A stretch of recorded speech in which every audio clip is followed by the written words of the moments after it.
The next thing we have here is one of our special bearings. Now this one here happens to be for a Chevrolet. Chevrolet at one time made 3 different length bearings.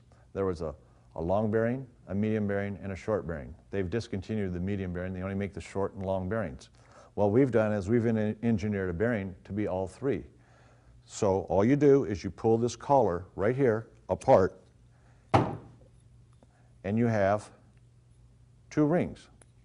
So if I put this collar on without any rings at all, I've got the short bearing.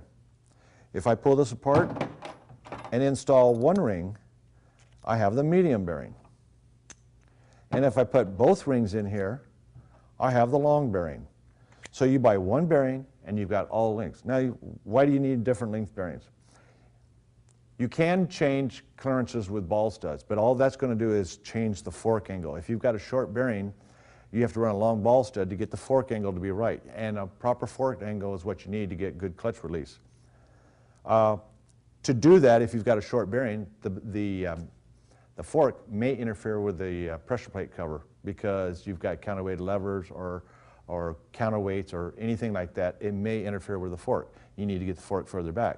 Of course, with a ball stud, if you get it further back, you're changing the angle. So with a longer bearing, you actually get the fork back away from the clutch, and then you can trim it out with a ball stud to get your angle to be right. So that's the beauty of this.